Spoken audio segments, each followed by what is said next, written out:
ਤਿੰਨ ਜਿਹਨਾਂ ਚਰਚ ਨੇ ਵੀ ਪੁਲਿਸ ਤੇ ਆਈ ਕਹਿੰਦੇ ਫੜ ਲਓ ਸਾਰੇ ਜਹਾਜ਼ਾਂ ਨੂੰ ਆੜੇ ਘੁੰਮਣ ਲੱਗ ਕਹਿੰਦਾ ਤੂੰ ਕਿਆ ਘੁੰਮਣ ਦਾ ਕਹਿੰਦਾ ਮੈਂ ਹੈਲੀਕਾਪਟਰ ਸੁਭਾਨ ਅੱਲਾਹ ਮੈਂ ਕਿ ਚਰਚ ਪੀਂਦਾ ਹੁੰਦਾ ਪੁਲਿਸ ਵਾਲੇ ਛਾਪਾ ਮਾਰ ਲੈਂਦੇ ਪਹਿਲੇ ਜਾ ਕੇ ਗੱਡੀ 'ਚ ਬਹਿ ਜਾਂਦੇ ਪੁਲਿਸ ਵਾਲੇ ਕਹਿੰਦੇ ਆ ਕਿ ਤੂੰ ਪਹਿਲੇ ਆ ਗਿਆ ਕਹਿੰਦਾ ਪਿਛਲੀ ਵਾਰੀ ਵੀ ਖਲੋ ਕੇ ਗਿਆ ਸੀ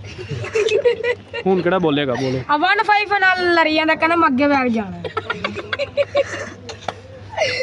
ਅੱਜ ਚਰਚ ਕਬਰ 'ਚ ਬਹਿ ਕੇ ਚਰਚ ਪੀ ਰਹੇ ਹੁੰਦੇ ਤੇ ਮੈਂ ਕਹਿੰਦਾ ਇੱਕ ਪੁਲਿਸ ਵਾਲੇ ਆ ਜਾਂਦੇ ਤੈਨੂੰ ਫੜਨ ਲੱਗਦੇ ਤੇ ਨਾ ਦਵਾ ਸਾਈਡ ਤੇ ਕਰਕੇ ਅੱਛੀ ਤੇ ਨਾ ਰੰਜ ਰੋਣ ਲੱਗ ਜਾਂਦਾ ਤੇ ਕਹਿੰਦਾ ਅਰੇ ਤੂੰ ਅੱਧੀ ਰਾਤ ਨੂੰ ਇੱਥੇ ਕੀ ਕਰ ਰਿਹਾ ਕਹਿੰਦਾ ਬਾਈ ਮੈਂ ਆਪਦੇ ਪਿਓ ਦੀ ਕਬਰ ਤੇ ਆਇਆ ਕਹਿੰਦਾ ਤੇ ਬੱਚੇ ਦੀ ਕਹਿੰਦਾ ਮੇਰਾ ਪਿਓ ਬਚਪਨ 'ਚ ਫੌਤ ਹੋ ਗਿਆ ਠੀਕ ਹੋ ਪਹਿਲੇ ਗਿਆ ਗੱਡੀ 'ਚ ਵੜ ਕੇ ਦੂਜੇ ਗੱਡੀ 'ਚ ਆ ਕੇ ਕਹਿੰਦਾ ਮੈਂ ਸਟੇਜ ਪਾਰ ਹੋ ਗਈ ਐਂਬੂਲੈਂਸ ਬੈਕ ਕਹਿੰਦਾ ਗਾਣੇ ਲਾਓ ਹਾਲੇ ਨਹੀਂ ਤੁਹਾਨੂੰ ਲੱਭਿਆ ਨਾਲੀ ਦੇ ਕੋਲ ਬੈਠਾ ਹੁੰਦਾ ਉਸਤੇ ਜੀ ਨੇਨੇ ਲੱਗਣ ਨਾਲ ਧੌਜ ਭਰ ਕੇ ਕਹਿੰਦੇ ਤੇਰੇ ਮੇਰੇ ਨਾਲ ਜ਼ਿਆਦਾ ਸਪੀਡ ਜੰਮੀ ਰੋਟੀਆਂ ਬਣਾ ਰਹੀ ਏ ਤੇ ਪਹਿਲੇ ਫੜ ਖੇਲਣ ਲੱਗ ਪਏ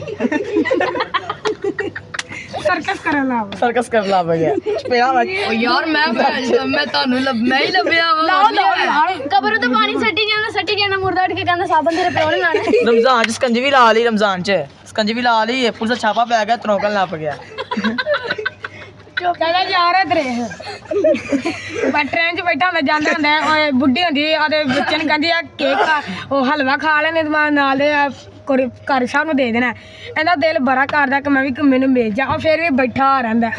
ਉਹ ਫਿਰ ਕਹਿੰਦੀ ਕਿ ਮੈਂ ਖਾ ਲਾ ਫਿਰ ਮੈਂ ਘਰ ਸਾਹਿਬ ਦੇਣਾ ਫਿਰ ਇਹ ਬੈਠਾ ਰਹਿੰਦਾ ਉਹ ਇੰਨੀ ਵਾਰੀ ਕਹਿ ਦਿੰਦੇ ਕਹਿੰਦਾ ਮਾਈਏ ਦੇ ਦੇ ਮੈਂ ਦੇਣੇ ਤੇ ਮੈਂ ਚਾਰ ਤੇਰੀ ਹਲਵੇ ਦੇ ਚੱਕਰ ਦੇ ਚਾਕਤਾ ਪੱਗੇ ਆ